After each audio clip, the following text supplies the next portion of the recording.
Namaste. Namaste. Good morning. Namaste. Welcome to the new video of Pranavidya School of Healing. And we are very happy that New Year is coming. And Pranavidya School of Healing has a plan to give more courses to the society, level 1 to level 5. And another courses also like Arhatik Path and Kriya Shakti and so on. Our sincere pranam to Mahatma Chua, Ma Charlotte Anderson and Mahaguruji Mailing. And today we have a topic, Mahatma Chua Cox's pranic healing, and Master Ranjit sir is discussing about the pranic healing principles of Mahatma Chua Coxey. Master. Okay. Now we are going to discuss about Pranavidya School of Healing subjects and some kind of principles. Yes. Then one is the principle of self-recovery. Self healing സമ്പ്രദായവുമായിട്ട് ബന്ധപ്പെട്ടിട്ട് self റിക്കവറിക്ക് വളരെ പ്രാധാന്യമുണ്ട്. നാം തുടക്കത്തിൽ തന്നെ level 1 തന്നെ ഈ principles ഒട്ടനവധി പ്രിൻസിപ്പിളിൽ കൂടെയാണ് നമ്മുടെ കോഴ്സ് കടന്നു പോകുന്നത്. വെറുതെ ഓരോ വിശ്വാസത്തിൻ്റെ പേരിലല്ല. പല ആളുകളും ഇതൊരു വിശ്വാസവും അന്ധവിശ്വാസവുമായിട്ടൊക്കെ പലപ്പോഴും വീഡിയോകളിലൊക്കെ കണ്ടിട്ടുണ്ട്. പക്ഷെ ഇതൊരിക്കലും ഒരു വിശ്വാസത്തിൻ്റെയോ ഒരു സങ്കല്പത്തിൻ്റെയോ പേരിൽ അല്ല ഇത് ഈ കോഴ്സുകൾ തയ്യാറാക്കിയിട്ടുള്ളത്. പ്രത്യേകിച്ച് ഒരു സയൻറ്റിസ്റ്റായിരുന്ന ഇതിൻ്റെ ഗുരുബോധനായിരുന്ന മഹാത്മാ ച്വാ കോക്സി, അതുപോലെ തന്നെ അദ്ദേഹത്തിൻ്റെ സീനിയർ സ്റ്റുഡൻറ്റും അദ്ദേഹത്തിൻ്റെ എല്ലാ കാര്യങ്ങളിലും അവകാശം സമർപ്പിക്കപ്പെട്ട മാ ഷാർലറ്റ് ആൻഡേഴ്സണും കൂടി തയ്യാറാക്കിയിട്ടുള്ള ഈ സിസ്റ്റത്തിൽ വളരെ സയൻറ്റിഫിക് അപ്രോച്ചാണ് നടത്തിയിട്ടുള്ളത്. ആ സയൻറ്റിഫിക് അപ്രോച്ച് അതായത് ചിലതൊക്കെ വിശ്വാസ പ്രമാണങ്ങൾക്കനുസരിച്ചാണ് പല കാര്യങ്ങളും പോകുന്നത് നമ്മുടെ ലോകത്ത് പല കാര്യങ്ങളും. മറിച്ച് ഈ വിശ്വാസങ്ങൾക്ക് പുറകിലൊരു ശാസ്ത്രമുണ്ട് എന്നുള്ളത് എന്തുകൊണ്ട് ആണ് അത് സംഭവിക്കുന്നത് എന്ന ചോദ്യത്തിന് ഉത്തരമുള്ള പല ട്രഡീഷനുകളെയും കണ്ടിട്ടില്ല. അവിടെ എന്താണ് അങ്ങനെ കാരണമെന്ന്, അതിൻ്റെ ബിഹൈൻഡ് ദ റീസൺ എന്താണെന്ന് നമ്മൾ ചോദിച്ചാൽ അതിനൊരു എക്സ്പ്ലനേഷൻ തരാൻ പറ്റാതെ ബുദ്ധിമുട്ടുന്നത് കണ്ടിട്ടുണ്ട്. പക്ഷെ ഇവിടെ മാസ്റ്റർ തയ്യാറാക്കിയിട്ടുള്ള സബ്ജക്റ്റുകളിൽ, കോഴ്സുകളിൽ അതിൽ പറയുന്ന എല്ലാ കാര്യത്തിനും അതിൻ്റേതായ 100% ഓഫ് എക്സ്പ്ലനേഷൻസ് ഉണ്ട് എന്നുള്ളതാണ് ഒരു വലിയ മഹാഭാഗ്യമായിട്ട് നാം മനസ്സിലാക്കുന്നത്. അപ്പോൾ ഈ ഹീലിംഗ് സമ്പ്രദായവുമായിട്ട് ഇപ്പോൾ ലെവൽ 1 തന്നെ നമുക്ക് പഠിക്കാനുള്ള ഒട്ടനവധി പ്രിൻസിപ്പിൾസാണ്. വളരെ സിമ്പിളായിട്ട് ഇതൊക്കെ കാണാപ്പടം പഠിക്കേണ്ട പ്രിൻസിപ്പിൾസ് ഒന്നുമല്ല. ആ പ്രിൻസിപ്പിൾസിനെ അടിസ്ഥാനപ്പെടുത്തിയിട്ടാണ് ഇതിനെ തയ്യാറാക്കിയിട്ടുള്ളത് എന്നറിയിക്കാൻ വേണ്ടിയിട്ടാണ് പറഞ്ഞത്. ഇതിൻ്റെ അടിസ്ഥാനപരമായിട്ടുള്ള ഇത് നിലനിൽക്കുന്നത് തന്നെ ആ പ്രിൻസിപ്പിൾസിൻ്റെ ശക്തിയാണ്. നിയമാവലികൾക്ക് അനുസരിച്ച് തന്നെയാണ് അത് പോകുന്നത്. ഒന്ന് ദ പ്രിൻസിപ്പിൾ ഓഫ് സെൽഫ് റിക്കവറിയാണ്. പ്രിൻസിപ്പിൾ ഓഫ് സെൽഫ് റിക്കവറി എന്ന് പറഞ്ഞാൽ there is an innate ability to heal itself. നമ്മുടെ ശരീരത്തിന് ഒരു വളരെ വലിയൊരു കഴിവുണ്ട്, അത് നമുക്ക് നിഷേധിക്കാനാവില്ല. സ്വയമായിട്ട് നമ്മുടെ അസുഖങ്ങളെ മാറ്റാൻ ശരീരത്തിന് സാധിക്കും. തിരക്ക് പിടിക്കാതെ പെട്ടെന്ന് തന്നെ എന്തെങ്കിലും മരുന്നുകൾ ഓടി തന്നെ എന്തെങ്കിലും ചെറിയ അസുഖങ്ങൾ ഉണ്ടാകുമ്പോൾ തന്നെ പോയി മരുന്നുകൾ കഴിക്കുക. കുറച്ച് നേരം 2 ദിവസം ഒന്ന് റിലാക്സ് ചെയ്ത് ഭക്ഷണത്തിലൊക്കെ ഒന്ന് ചിട്ടയൊക്കെ ആയിട്ട്, പിന്നെ എന്തെങ്കിലും മുറിവാണ് പറ്റിയതെങ്കിൽ അല്ലെങ്കിൽ എവിടെയെങ്കിലും പെയിനാണ് പറ്റിയതെങ്കിൽ, ഏത് കാര്യമുണ്ടെങ്കിലും അത് 2 ദിവസത്തേക്ക് ശരീരത്തിനൊന്ന് പ്രിപ്പയർഡ് ആവാനായിട്ടുള്ളത് അനുവദിക്കുക എന്നുള്ളതാണ്. ആ ശരീരം അത് ഓട്ടോമാറ്റിക്കായിട്ട് അത് റിക്കവർ ചെയ്ത് ആ അസുഖത്തെ മാറ്റുന്നത് നമുക്ക് കാണാം. ഇന്ന് ആളുകൾക്ക് തിരക്കുള്ളത് കൊണ്ട് തന്നെ പലപ്പോഴും അവർ ആ ക്ഷമയോടുകൂടി കാത്തിരിക്കാൻ സമയം അനുവദിക്കാത്തത് കൊണ്ടും മറിച്ച് അറിയേണ്ടത് പ്രകൃതിക്ക് തന്നെ തനതായ വളരെ അമൂല്യമായ ശക്തിവിശേഷങ്ങളുണ്ട്. ഈ പ്രകൃതിയുടെ മക്കളായ നമ്മെ പരിപാലിക്കുന്നതിന്, അല്ലെങ്കിൽ അത് സർവൈവൽ ചെയ്യുന്നതിന് ഒരു വലിയ ശക്തിയുണ്ട് എന്നുള്ളത് ആദ്യം തിരിച്ചറിയണം. അതാണ് the principle of self recovery. നമുക്കൊരു മുറിവേറ്റാൽ അവിടെ കഴുകി വൃത്തിയാക്കി വയ്ക്കുകയാണെങ്കിൽ അത് തന്നെ ഹീലാവുന്നത് കാണാം. മരുന്നുകളൊന്നും പുരട്ടാതെ തന്നെ അതിൽ അഴുക്ക് കയറാൻ സാഹചര്യം ഉണ്ടെങ്കിൽ അത് ചിലപ്പോൾ ഇൻഫെക്റ്റഡ് ആവും. മറിച്ച് അതിനെ ശുദ്ധമാക്കി ക്ലീൻ ചെയ്ത് വയ്ക്കുക. പിന്നെ ഒരു വേദന ഉണ്ടെങ്കിൽ ആ വേദന കുറച്ച് നേരം ഒരു 2 ദിവസം കഴിയുമ്പോഴേക്കും ആ വേദനയുടെ കാരണം ശരീരത്തിന് തന്നെ അതിനെ റിപ്പയർ ചെയ്യാനുള്ളൊരു കഴിവുണ്ട്. അത് പ്രകൃതിയിൽ നിന്നും പ്രാണനെ ആഗിരണം ചെയ്ത് സ്വീകരിച്ച് അത് സെൽഫായിട്ട് നമ്മുടെ വൈറ്റൽ എനർജി സെൻറ്ററിൽ കൂടെ ഊർജ്ജത്തെ സ്വീകരിച്ച് അവിടെ ഹീൽ ചെയ്യാനായിട്ടുള്ള കഴിവിനെയാണ് the principle of self recovery എന്ന് പറയുന്നത്. ശരീരത്തിന് സ്വയമായിട്ട് ചികിത്സിക്കാനുള്ള പദ്ധതിയെ ദ പ്രിൻസിപ്പിൾ ഓഫ് റിക്കവറി എന്ന് പറയുന്നു. പിന്നെ അടുത്തത് the principle of life force ആണ്. Life energy. എന്താണ് ലൈഫ് എനർജി എന്ന് പറഞ്ഞാൽ? പ്രിൻസിപ്പിൾ ഓഫ് ലൈഫ് ഫോഴ്സ് പ്രകൃതിയിൽ നിറഞ്ഞു നിൽക്കുന്ന പ്രാണൻ്റെ ഒരവസ്ഥയാണ്. നമുക്ക് നിലനിൽക്കാൻ വേണ്ടിയിട്ടുള്ളത് നമുക്ക് ഭക്ഷണം കഴിക്കുക, വെള്ളം കുടിക്കുക, സൂര്യപ്രകാശം ഏൽക്കുക എന്നതുകൊണ്ട് മാത്രം നമ്മുടെ ശരീരത്തിന് പൂർണ്ണമായിട്ട് വളർന്നു വരാനായിട്ട് സാധിക്കില്ല. ഞാൻ പല വീഡിയോകളിലും പറഞ്ഞിട്ടുള്ളത് തന്നെയാണെങ്കിലും നാം കഴിക്കുന്ന ഭക്ഷണത്തിൻ്റെ അളവ് കൊണ്ടല്ല നമ്മുടെ ശരീരം ഇങ്ങനെ വളർന്നു വരുന്നത്. അല്ലെങ്കിൽ ഏത് ജീവജാലങ്ങളെക്കുറിച്ചും നോക്കുക. വലിയ വലിയ വലിപ്പം കൂടിയ ആന പോലെ അവരൊക്കെ കഴിക്കുന്ന ഭക്ഷണം കൊണ്ടാണോ അത്ര വലിയ ശരീരം അവർക്കുണ്ടായത്? അല്ലെങ്കിൽ കാനനങ്ങളിൽ വനങ്ങളിലൊക്കെ നിൽക്കുന്ന വൃക്ഷങ്ങൾ അടുത്തടുത്ത് നിന്ന് വളരുന്നത് അതിൻ്റെ വേരുകൾ വലിച്ചെടുക്കുന്ന വെള്ളവും സൂര്യപ്രകാശവും കിട്ടിയിട്ട് മാത്രമാണോ? അതൊന്നും ആലോചിച്ച് നോക്കുക. തിക്കായിട്ട് അവർക്ക് ചെറിയ ചെറിയ സ്ഥലത്തു നിന്ന് കിട്ടുന്നത് കൊണ്ടൊന്നും അത്ര വലിയ ഉരുക്ക് പോലെയുള്ള തടികളായിട്ട് വളർന്നു വരാൻ സാധിക്കില്ല. അതിന് പ്രകൃതിയിലെ ഒരു താളമുണ്ട്. പ്രകൃതിയിൽ നിന്നും ലഭ്യമാകുന്ന അമൂല്യമായ പ്രാണ സ്വീകരിച്ചുകൊണ്ട് തന്നെയാണ് ഇവയെല്ലാം വളർന്നു വരുന്നത് എന്ന് നമുക്കറിയാം. അതാണ് life force.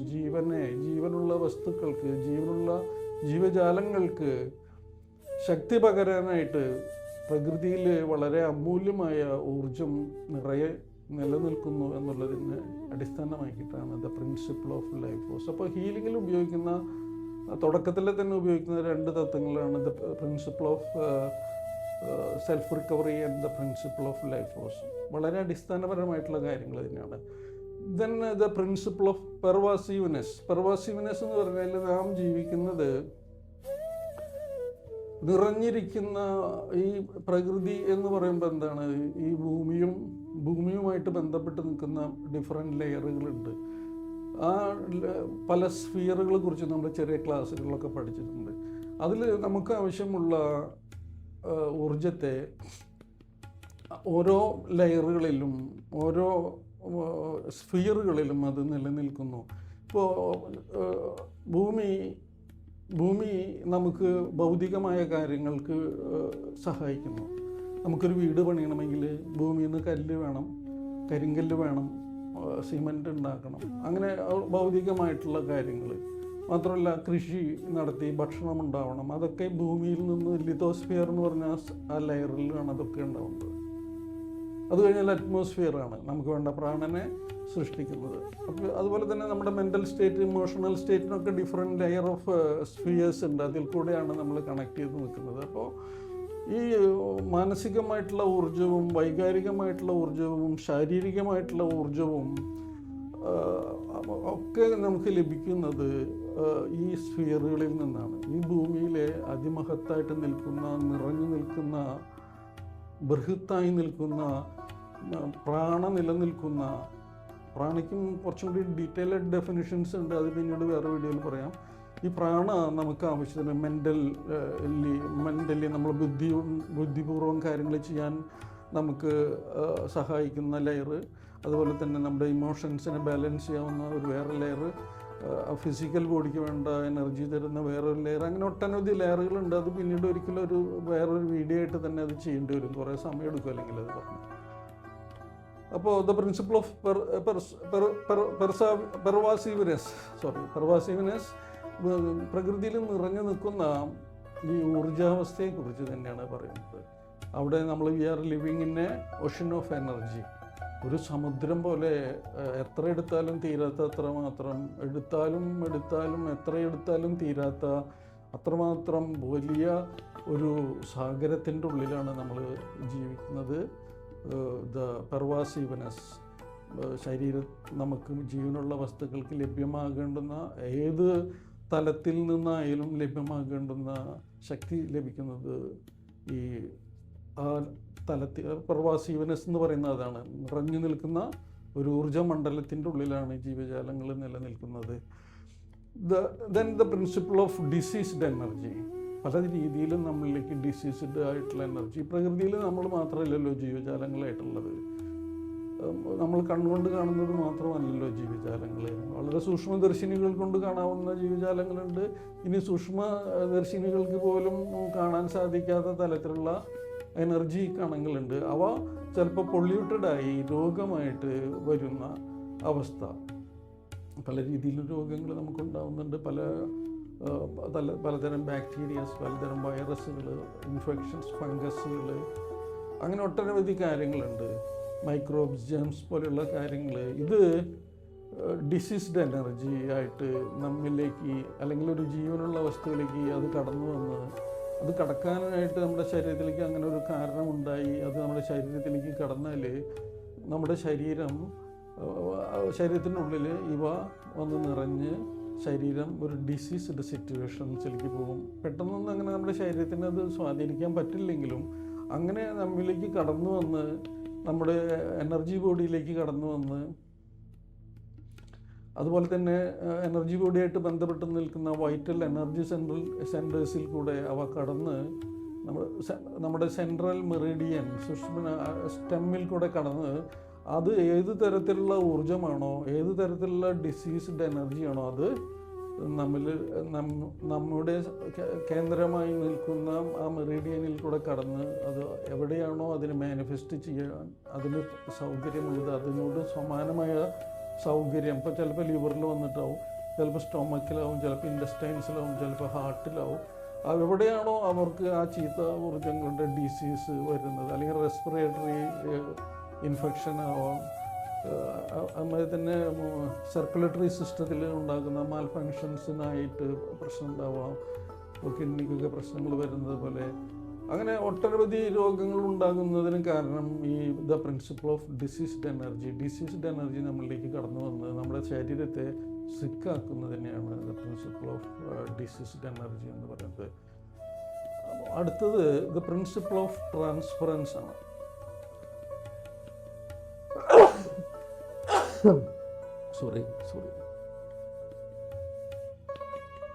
The principle of transference.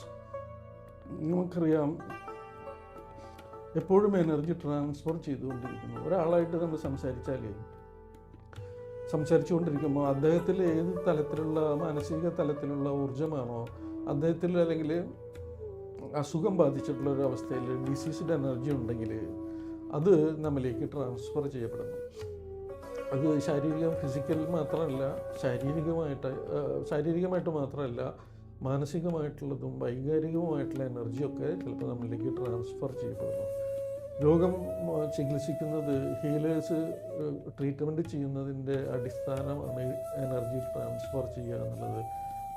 ഇല്ലാത്തിടത്ത്, അല്ലെങ്കിൽ ചീത്തയായിട്ട് രോഗം ബാധിച്ച ഭാഗത്ത് അവിടെ ക്ലീനിങ് ചെയ്തതിന് ശേഷം അവിടെ എനർജിയെ ട്രാൻസ്ഫർ ചെയ്യുകയാണ്. ഹീലർ എനർജി കൊടുക്കുകയാണ്, അല്ലെങ്കിൽ പ്രകൃതി തന്നെ ഡയറക്റ്റായിട്ട് തരുന്നതിനെയാണ് ട്രാൻസ്ഫറൻസ്. നമുക്ക് അസുഖമായിട്ടിരിക്കുമ്പോൾ നേരത്തെ പറഞ്ഞ സെൽഫ് റിക്കവറിക്ക് സഹായിക്കുന്നത് ഈ ട്രാൻസ്ഫറൻസ് തന്നെയാണ്. നമ്മുടെ ഉള്ളിലുള്ള അഴുക്കുകളെ മുഴുവൻ ഇജക്റ്റ് ചെയ്ത് കളഞ്ഞ് അവിടേക്ക് നല്ല ഊർജ്ജത്തെ സ്വീകരിക്കുന്നു ശരീരം. ആ ശരീരത്തിന് ആ ശേഷി കുറയുമ്പോഴാണ് നമുക്ക് ഒരു ചികിത്സകൻ്റെ ആവശ്യം വരുന്നത്. അപ്പോൾ ചികിത്സകൻ എന്താണ് ചെയ്യുക? അവിടെയുള്ള ആ ഭാഗത്തുള്ള മലിന ഊർജ്ജങ്ങളെ എടുത്ത്, ഡിസീസ്ഡ് എനർജിയെ എടുത്ത് അതിനെ നശിപ്പിക്കാവുന്ന രീതികളുണ്ട്. അതിലേക്ക് അത് ചെയ്തതിന് ശേഷം അവിടെ ശുദ്ധമായ ഊർജ്ജത്തെ സ്വാംശീകരിച്ച് അതിനുള്ള പരിശീലനം നമുക്ക് ലെവൽ 1 തന്നെ ലഭിക്കും. അത് ട്രാൻസ്ഫർ ചെയ്യുകയാണ്. നാം എടുത്ത് എങ്ങനെ എടുക്കുമെന്നുള്ളത് നമുക്ക് ടെക്നിക്കലി പഠിക്കേണ്ടതാണ് ക്ലാസ്സിൽ നിന്ന് തന്നെ. അത് എക്സ്പ്ലെയിൻ ചെയ്യാനായിട്ട് സാധിക്കില്ല. അത് പരിശീലനത്തിൽ കൂടെ മനസ്സിലാക്കി കൊടുക്കേണ്ടതാണ്, ഫീലിങ്ങിൽ കൂടെ മനസ്സിലാക്കി കൊടുക്കേണ്ടതായതുകൊണ്ട് എനർജി സ്വീകരിക്കാനായിട്ട് ഒരു ഹീലർ പഠിക്കുകയും വളരെ ലളിതമായ കാര്യങ്ങളാണ് ഇതൊക്കെ. പറയുമ്പോൾ വലിയ വാക്കുകളാണ് ധരിച്ച് ഇത് ബുദ്ധിമുട്ടാണെന്ന് വിചാരിക്കലുണ്ട്. ഇത് വളരെ പ്രകൃതിയുടെ വളരെ അമൂല്യമായ നിഗൂഢമായി നിൽക്കുന്ന തത്വങ്ങളും ശക്തികളും എങ്ങനെ ഒരു സാധാരണക്കാരന് ജീവിതത്തിൽ ഉപയോഗിക്കാമെന്നുള്ളതാണ് ഈ തത്വങ്ങളിൽ കൂടെ മനസ്സിലാക്കി തരുന്നത്. അപ്പോൾ നമുക്ക് ക്ലീനിങ് പ്രോസസ്സ് കഴിഞ്ഞാൽ അവിടെ എനർജി സ്വീകരിച്ച് പല വ്യത്യസ്തമായ മെത്തേഡിൽ കൂടെ നമുക്ക് എനർജിയെ നമ്മുടെ ശരീരം ഊർജ്ജവൽക്കരിക്കപ്പെടാനും അല്ലെങ്കിൽ വേറൊരാൾക്ക് പകർന്നു കൊടുക്കാനും നമുക്ക് എനർജിയെ ട്രാൻസ്ഫർ ചെയ്തെടുക്കേണ്ടതുണ്ട്. അത് വേറൊരിടത്തു നിന്ന് നാം എടുക്കുന്നു, നമുക്ക് വേറൊരാൾക്ക് നമ്മൾ എനർജി കൊടുക്കുന്നതിനെയാണ് ഹീലിംഗ് എന്ന് പറയാം. അവിടെ ശക്തിപ്പെടുത്തി കൊടുക്കുക. അതിന് ദ പ്രിൻസിപ്പിൾ ഓഫ് ട്രാൻസ്ഫറൻസ് എന്ന് പറയുന്നു. നമ്മൾ എടുക്കുന്നു, സ്വീകരിക്കുന്നു, ഹീലർ എനർജി സ്വീകരിക്കുന്നു, അത് കുറഞ്ഞിടങ്ങളിലേക്ക് ട്രാൻസ്ഫർ ചെയ്ത് കൊടുക്കുന്നു. അതുപോലെ ദ പ്രിൻസിപ്പിൾ ഓഫ് കണ്ടാമിനേഷൻ, നേരത്തെ പറഞ്ഞ ഡിസീസ്ഡ് എനർജിയുടെ വേറൊരു തലം തന്നെയാണിത്. ഈ കണ്ടാമിനേഷൻ എന്ന് പറയുന്നത് നമ്മൾ എവിടെയാണോ നാം സഹവസിച്ചു കൊണ്ടിരിക്കുന്നത്, നാം ആരുടെ കൂടെയൊക്കെയാണോ ജീവിച്ചു കൊണ്ടിരിക്കുന്നത്, സഹകരിച്ചു കൊണ്ടിരിക്കുന്നത്, ഏത് കൂട്ടത്തിൻ്റെ കൂടെയാണോ നാം ജീവിച്ചു കൊണ്ടിരിക്കുന്നത്, അവിടെയൊക്കെ വ്യത്യസ്ത തലങ്ങളിലുള്ള വ്യത്യസ്തമായ രീതികളിലുള്ള ആളുകളുമായിട്ട് തന്നെയാണ് ബന്ധപ്പെടുന്നത്. മനുഷ്യന്മാരായിട്ടും മൃഗങ്ങളായിട്ട് ഒക്കെ നമ്മൾ ഇടപഴകുന്നുണ്ട്. അവരുടെ മാനസികാവസ്ഥകൾ, അവരുടെ സങ്കടങ്ങൾ, വിഷമങ്ങൾ, അവരുടെ ഉള്ളിലുണ്ടാകുന്ന സൈക്കോളജിക്കൽ ഇഷ്യൂസ് എല്ലാം മനുഷ്യർക്കും ഉണ്ടല്ലോ. സ്ട്രെസ്, ടെൻസ്ഡ് ആവുക, anxiety, irritability, anger and different kind of phobias, hallucination, ഇതൊക്കെ എല്ലാവർക്കും ഒന്നൊന്നും അവരുടെ ജീവിത സാഹചര്യങ്ങളുമായിട്ടും മറ്റു പല തരത്തിലും അവരുടെ ഉള്ളിൽ അത് ജനറേറ്റ് ചെയ്യുന്നുണ്ട്. നമുക്കും ഉണ്ടാകുന്നത് പോലെ തന്നെ. ഇപ്പോൾ നാം വളരെ പ്യൂരിഫൈഡ് ആണെങ്കിലും നമ്മൾ ഹീലിംഗ് നമ്മൾ പഠിച്ച് നമുക്ക് തന്നെ അതിനെ ശുദ്ധീകരിച്ച് വളരെ കൃത്യമായി നിൽക്കാൻ നമുക്ക് അറിയുമെങ്കിലും നാം ഇടപഴകുന്ന ഭാഗങ്ങളിൽ നിന്ന് ഊർജത്തെ നമ്മുടെ ശരീരത്തിലേക്ക് കടന്നു വരുന്നതിനാണ് ദ പ്രിൻസിപ്പിൾ ഓഫ് കണ്ടാമിനേഷൻ. അതും ഒരു ട്രാൻസ്ഫറൻസുമായിട്ട് ബന്ധപ്പെട്ട് നിൽക്കുന്നത്. അപ്പോൾ കണ്ടാമിനേറ്റഡ് ആവും. അത് സാധാരണ നമ്മുടെ ജീവിതത്തിൽ പലപ്പോഴും പല തടസ്സങ്ങളും വിഷമങ്ങളും പ്രതിസന്ധികളും ഉണ്ടാക്കും. നമുക്ക് അതറിയില്ല നമുക്ക് എന്തുകൊണ്ടാണ് എന്നുള്ളത്. കാരണം നാം ആ സയൻസ് പഠിക്കാത്തത് കൊണ്ട് തന്നെ പലപ്പോഴും നമ്മുടെ ജീവിത സാഹചര്യങ്ങളിൽ പല തടസ്സങ്ങളും, പല കാര്യങ്ങൾ വിജയിക്കേണ്ടതായിരുന്നത് വിജയിക്കാതെയും, അങ്ങനെ ജീവിതത്തിൽ പല ഉന്നതിയിലേക്ക് എത്തേണ്ട ആ ഉന്നതിയിലേക്ക് നമുക്ക് എത്താൻ സാധിക്കാതെ ചില ഘടകങ്ങൾ വന്ന് തടസ്സമായി ബ്ലോക്ക്ഡ് ആവുക. നമ്മുടെ മെറീഡിയനുകളിൽ, നമ്മുടെ എനർജി സെൻറ്റേഴ്സ്, ചക്രകളിലൊക്കെ ഈ എനർജി ബ്ലോക്ക്ഡ് ആവുമ്പോൾ നമ്മുടെ ഫിസിക്കൽ, ഇമോഷണൽ, മെൻ്റൽ ആസ്പെക്റ്റുകളിലൊക്കെ അവിടെയൊക്കെ അതിൽ ഈ കണ്ടാമിനേഷൻ വന്ന് അടിഞ്ഞുകൂടിയതിൽ നമ്മുടെ ഒരു പരിപൂർണമായ അവസ്ഥയിലേക്ക് നമുക്ക് എത്താൻ, അല്ലെങ്കിൽ നമ്മുടെ എബിലിറ്റി മുഴുവൻ പുറത്തെടുക്കാൻ സാധിക്കാതെ വരാതെ നാം ജീവിതത്തിൽ ചിലപ്പോൾ വിചാരിച്ച തലത്തിലേക്ക് എത്താതെ പുറകോട്ട് പോകുന്നത് കാണാം. അതിനാണ് ദ പ്രിൻസിപ്പിൾ ഓഫ് കണ്ടാമിനേഷൻ എന്ന് പറയുന്നത്. അടുത്തത് ദ പ്രിൻസിപ്പിൾ ഓഫ് കൺട്രോളബിലിറ്റി. എത്ര അളവിൽ നമുക്കൊരു ഹീലിംഗ് ചെയ്യാം, എനർജി കൊടുക്കുക. നമുക്കറിയാം എനർജി എങ്ങനെ എടുക്കണം. ഇപ്പോൾ പഠിച്ച ഒരാളെ സംബന്ധിച്ചിടത്തോളം എനർജിയെ നമുക്ക് ക്ലീനിങ് കൈകളിൽ ആക്ടിവേറ്റ് ചെയ്ത് നമ്മുടെ ഉള്ളിലത്തെ നമ്മൾ സ്വീകരിക്കുന്ന ഊർജം കൊണ്ട് തന്നെ ചീത്തകളെ നമ്മൾ അതിനെ ഡിസ്പോസ് ചെയ്ത് കളഞ്ഞതിന് ശേഷം ക്ലീൻ ചെയ്ത് നാം കൊടുക്കുമ്പോൾ എനർജി സഫിഷ്യൻ്റായിട്ട് കൊടുക്കണമല്ലോ. ആ കൊടുക്കുന്നതിന് അളവ് കൂടിയാലും കുഴപ്പം തന്നെയല്ലേ. വയറ് നിറഞ്ഞിട്ട് പിന്നെ നമ്മൾ അത് ടേസ്റ്റ് കൊണ്ട് ഭക്ഷണം പിന്നെയും കഴിച്ചാൽ എന്താണ്ടാവുക, അവിടെ എക്സസീവായിട്ടുള്ള ഫുഡ്, പിന്നെ ശ്വാസം കിട്ടാത്ത ബുദ്ധിമുട്ട് നമുക്ക് വരുന്നത് പോലെ തന്നെ കൊടുക്കുന്ന എനർജിയെ കൺട്രോൾ ചെയ്യാൻ അറിയണം. അത്ര ആയിക്കഴിഞ്ഞാൽ അതിനെ നിർത്തുക. അവിടെ നിർത്തേണ്ടതുണ്ട്. അവിടെ ആവശ്യത്തിനുള്ള ഊർജമായി എന്നുള്ള ഇതിനെയാണ് കൺട്രോൾ ചെയ്ത് കൊടുക്കുക. അല്ലാതെ ഒരുപാട് എനർജി കൊടുത്തുകൊണ്ട് ഒരാളെ കംപ്ലീറ്റ് റിക്കവർ ചെയ്യിക്കാമെന്ന് വിചാരിച്ചാൽ ഇത് എനർജിയാണ് എന്നുള്ള ബോധം നമുക്ക് വേണം. എനർജി വളരെ ശക്തമായി തന്നെ പ്രവർത്തിക്കുന്ന ഒന്നാണെന്ന് നമുക്കറിയാം. അതുകൊണ്ട് തന്നെ ഇത് അമിതമായി കൊടുത്താലും അവിടെ രോഗിക്ക് രോഗം മാറുന്നതിന് പകരം രോഗം മൂർച്ഛിക്കുന്നതിനും അല്ലെങ്കിൽ രോഗം മാറി അവിടെ കൺജസ്റ്റഡായി അവിടെ എക്സസീവായ എനർജി ഒന്ന് വേറെ ബുദ്ധിമുട്ടുകളുണ്ടാകുന്നതിന് കാരണമാകുന്നു. അതിനെ കൺട്രോൾ ചെയ്യാൻ പഠിക്കുക എന്നുള്ളതാണ്. നമുക്ക് ലെവൽ 1 തന്നെ ഇതൊക്കെ പഠിക്കാനായിട്ട് സാധിക്കും. അതെങ്ങനെ നമുക്ക് മതിയായി അവിടെ സഫിഷ്യൻ്റ് എനർജി മതിയായി എന്ന് അറിയുന്നതൊക്കെ ഇവിടുത്തെ പരിശീലനങ്ങൾ കൊണ്ട് നമുക്ക് 2 ദിവസത്തെ വർക്ക്ഷോപ്പിൽ നിന്ന് തന്നെ ഇതൊക്കെ നമുക്ക് ഫീൽ ചെയ്ത് തന്നെ പഠിക്കാനായിട്ട് സാധിക്കും. അടുത്തത് the principle of cleansing. Cleansing എന്ന് പറഞ്ഞാൽ ചീത്ത ഊർജ്ജങ്ങൾ, നേരത്തെ പറഞ്ഞ കണ്ടാമിനേറ്റഡ് സിറ്റുവേഷൻ, ഡിസീസ്ഡ് സിറ്റുവേഷൻ ഒക്കെ നമ്മുടെ ശരീരത്തിൽ പല ഭാഗങ്ങളിലും കയറി നിറഞ്ഞു കിടന്ന് അവിടെ അഴുക്കുകളായി, അവിടെ രോഗങ്ങൾക്ക് കാരണമാകാൻ സ്വെല്ലിംഗ് ആയി, അവിടെ പിന്നീട് അത് രോഗങ്ങളായി, വേദനകളായി അങ്ങനെ മാറുന്ന അവസ്ഥയെ നമുക്ക് പ്രത്യേക രീതിയിൽ നമ്മെ തന്നെ ആ ഫാക്കൽറ്റി, ആ കഴിവിലേക്ക് ഡെവലപ്പ് ചെയ്ത് കൊണ്ടുവന്ന് ശക്തിപ്പെടുത്തി നമുക്കതിനെ എടുത്തു കളയാൻ കഴിയുന്നതിനെയാണ് ആ ചീത്തകളെ എടുത്ത് negative or diseased or contaminated energies നമുക്ക് we can remove with our hands without touching. That is very important. നമുക്കൊരാളെ ശരീരത്തിൽ തൊടാതെ തന്നെ അവരുടെ ശരീരത്തിലുള്ള അഴുക്കുകളെ എടുത്ത് മാറ്റിക്കളയുന്നതിനെയാണ് ദ പ്രിൻസിപ്പിൾ ഓഫ് ക്ലെൻസിങ് എന്ന് പറയുന്നത്. വളരെ ഇഫക്റ്റീവായിട്ടുള്ളൊരു സിസ്റ്റം തന്നെയാണത്. വേറെ ചികിത്സാ സമ്പ്രദായങ്ങളിലും വേറെ എനർജി ഹീലിങ്ങുകളിലൊന്നും ഇല്ലാത്ത ഒരു കാര്യം MSCKs അത് ഇതിൽ പ്രത്യേകമായി തയ്യാറാക്കി തന്നിട്ടുള്ള ഒരു പ്രിൻസിപ്പിളാണിത്.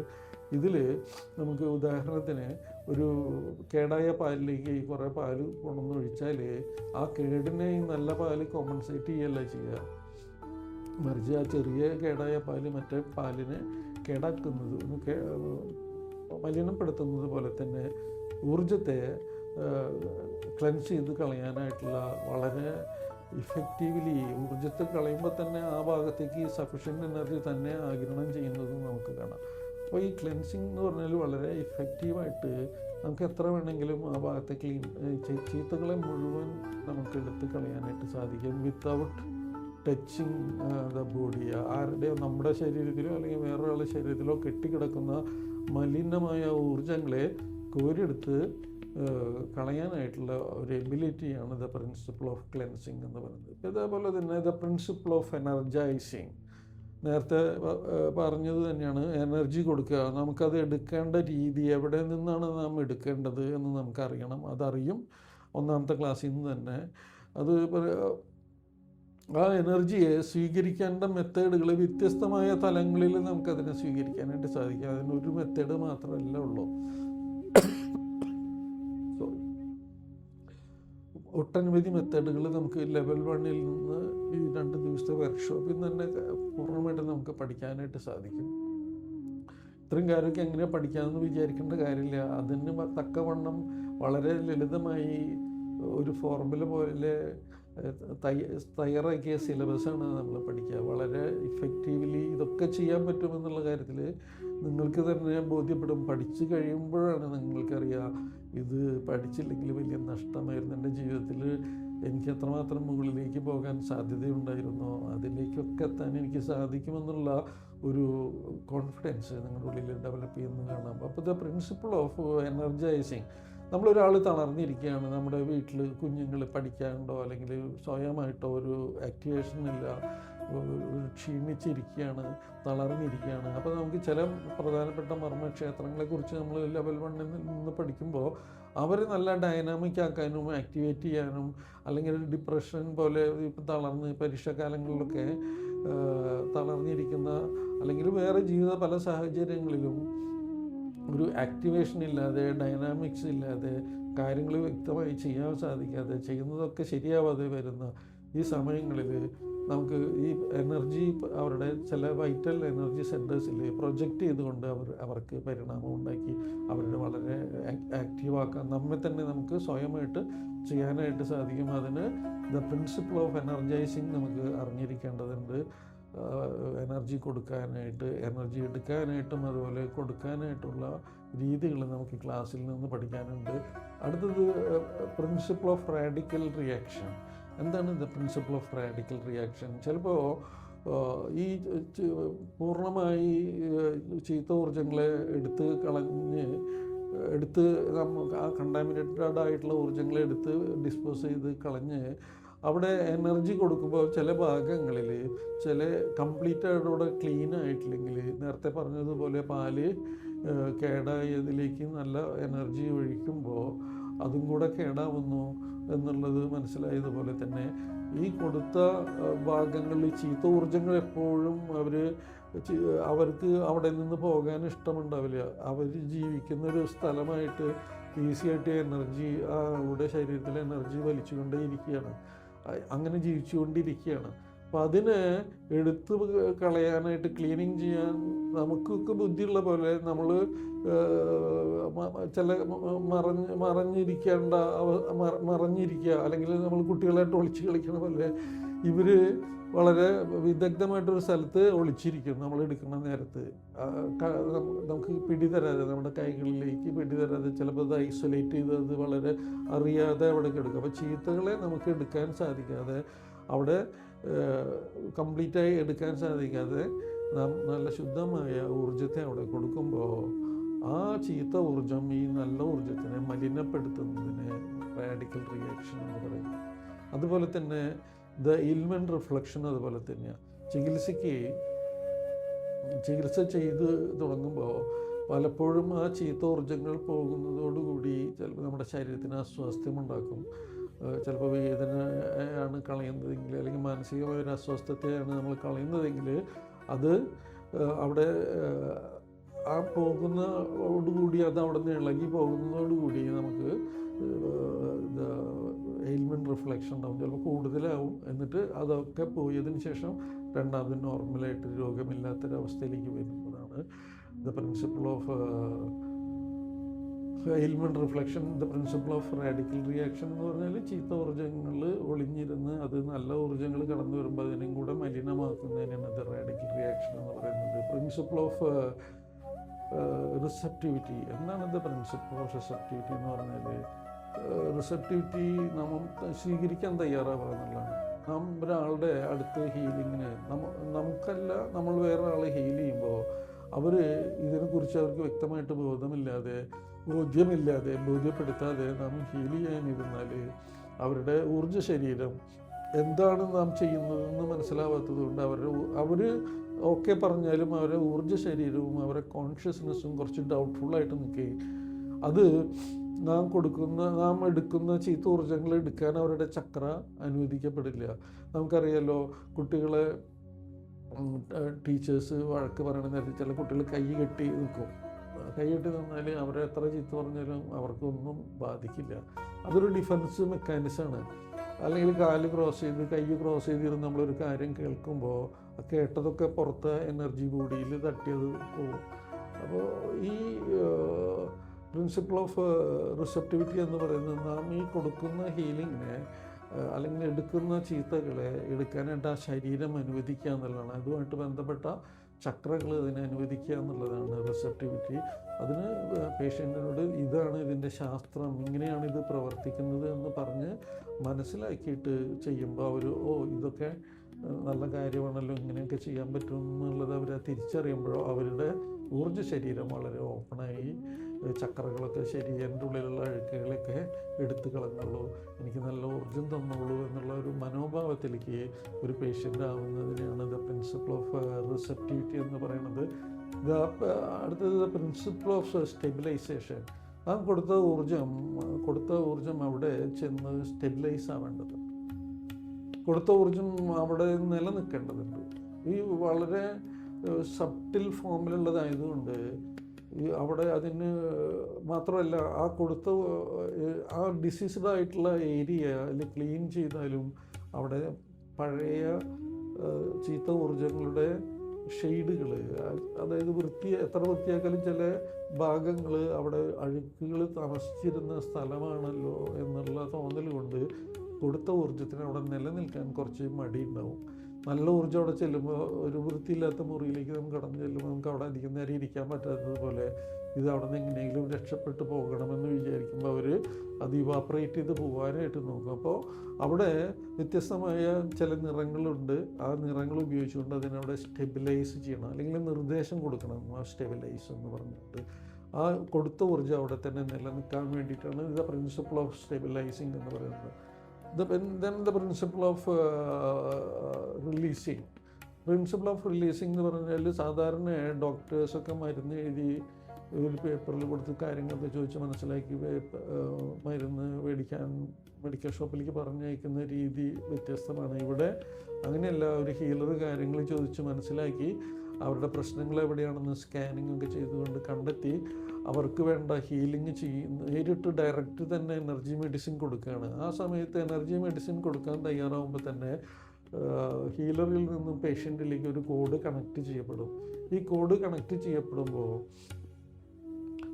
അതിൽ കൂടെയാണ് നമ്മൾ ഈ എനർജി ട്രാൻസ്ഫർ ചെയ്തുകൊണ്ടിരിക്കുക. പരസ്പരമായിട്ടൊരു ഇമോഷണൽ കോഡ്, 2-3 തരം കോഡുകൾ അത് ആക്ടിവേറ്റ് ചെയ്ത് ചെയ്യുന്ന സമയത്ത്.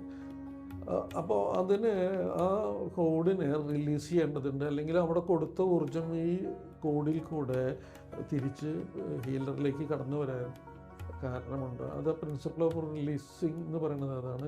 നാം ഈ കോഡ് ഹീലിംഗ് കഴിഞ്ഞ് കഴിഞ്ഞാൽ ആ പേഷ്യൻറ്റും ഹീലറും തമ്മിലുള്ള ബന്ധത്തെ വിച്ഛേദിക്കേണ്ടതുണ്ട്.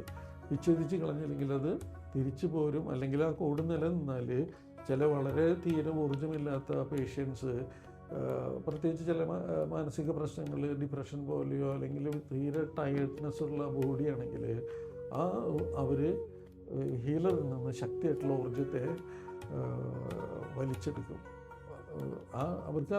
അവരറിഞ്ഞിട്ടല്ല ചെയ്യണത്. ആ കോഡ് നിലനിൽക്കുമ്പോൾ ഹീലർ നല്ല എനർജറ്റിക് ആയിട്ടുള്ള ആളായിരിക്കുമല്ലോ, ഊർജ്ജം ധാരാളം സ്വീകരിക്കാൻ പറ്റുന്ന ആളായിരിക്കും.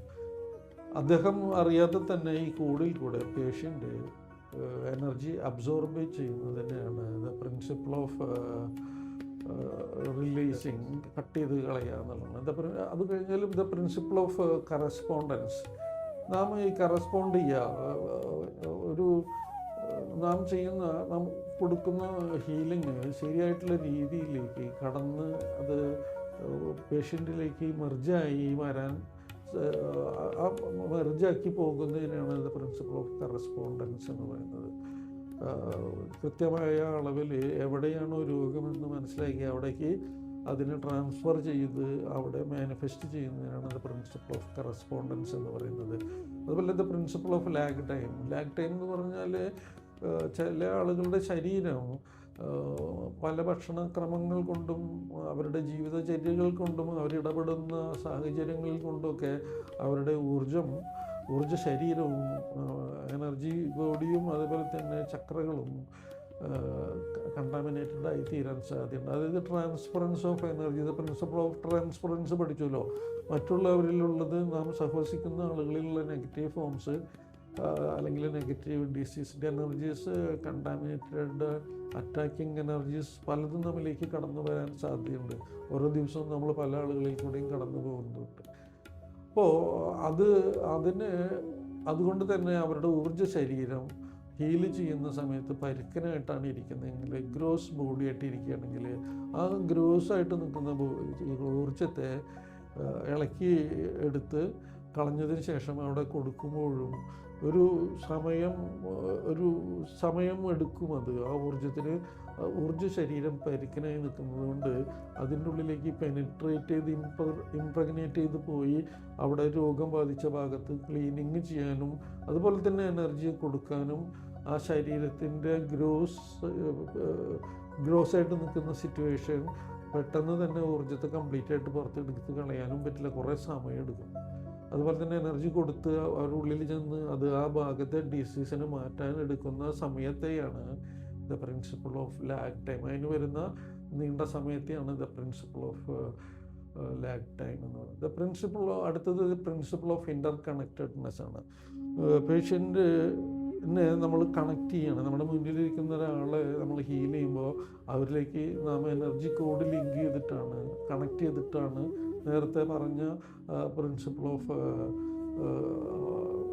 നമ്മൾ റിലീസ് ചെയ്യുമെന്ന് പറഞ്ഞില്ലേ, കോഡ് റിലീസ് ചെയ്യുന്ന ആ കോഡ് വരുന്നതിനാണ് ഇത് പ്രിൻസിപ്പിൾ ഓഫ് ഇൻ്റർ കണക്റ്റഡ്നെസ് എന്ന് പറയുന്നത്. ഈ മെത്തേഡ് ഉപയോഗിച്ചുകൊണ്ട് നമുക്ക് നമ്മുടെ മുന്നിലുള്ള ആളെ ഹീൽ ചെയ്യുന്നത് പോലെ തന്നെ നമുക്ക് വളരെ ദൂരെയുള്ള ഒരാളെയും നമുക്ക് ഹീൽ ചെയ്യാം, അല്ലെങ്കിൽ ഒരു കൂട്ടത്തിനെ പോലും നമുക്ക് ഹീൽ ചെയ്യാനായിട്ട് സാധിക്കും. അതിന് ഉപയോഗിക്കുന്ന മെത്തേഡാണ് the principle of interconnectedness.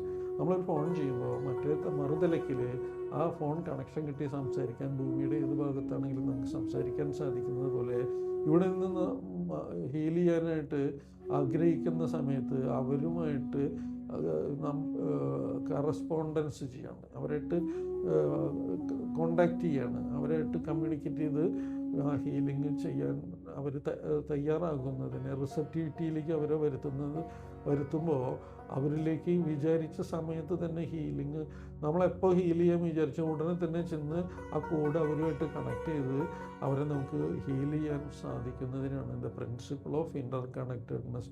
ഓർത്താൽ മതി, ഈ കാന്തിക തരംഗങ്ങളായിട്ട് സിനിമയായിട്ടും മറ്റുള്ളതായിട്ടൊക്കെ ഇങ്ങനെ ഇന്ന് ഫോണായിട്ടും ഒക്കെ നമ്മൾ ഉപയോഗിക്കുന്ന ആ സ്ഫിയറിൽ കൂടെ തന്നെ ഇത് കടന്നുപോയി അവിടേക്ക് ആ ഒരു ഇമോഷണൽ കോഡ് കണക്ട് ചെയ്ത്, അതായത് ഇത് ചികിത്സ ചെയ്യാനായിട്ട് ആഗ്രഹിക്കുന്ന ഒരു ഇമോഷണലാണല്ലോ, ഒരു വൈകാരിക തലത്തിലുള്ള കോഡാണല്ലോ. ആ വൈകാരിക തലത്തിലുള്ള കോഡ് എനിക്കത് മാറ്റിയെടുക്കണം, അദ്ദേഹത്തിൻ്റെ അസുഖം മാറ്റണമെന്നുള്ള ആ ഇമോഷണൽ കോഡ് അവരിൽ നിന്ന് കണക്ട് ചെയ്യപ്പെടുകയും അതിനെ the principle of inter connectedness എന്ന് പറയുകയും ചെയ്യും.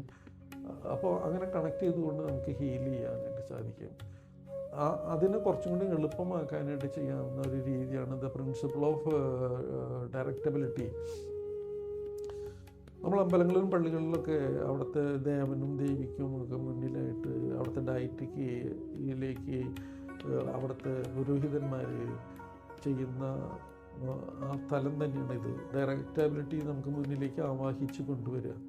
എല്ലാ റിലീജിയസ് ആയിട്ടും അവിടുത്തെ ചർച്ചിൽ, മോസ്കിൽ, അമ്പലങ്ങളിലൊക്കെ ദൈവത്തിൻ്റെ സാന്നിധ്യത്തെ അല്ലെങ്കിൽ ഗുരുക്കന്മാരുടെ സാന്നിധ്യത്തെ ഒക്കെ കൊണ്ടുവരലാണല്ലോ. അതേപോലെ നാം ആരെയാണോ ഹീൽ ചെയ്യാൻ ഉദ്ദേശിച്ചത് അവരെ, അവരുടെ ഊർജ്ജ ശരീരത്തെ നമ്മുടെ മുന്നിലേക്ക് കൊണ്ടുവരിക എന്നുള്ളതാണ് ദ പ്രിൻസിപ്പിൾ ഓഫ് ഡയറക്റ്റബിലിറ്റി.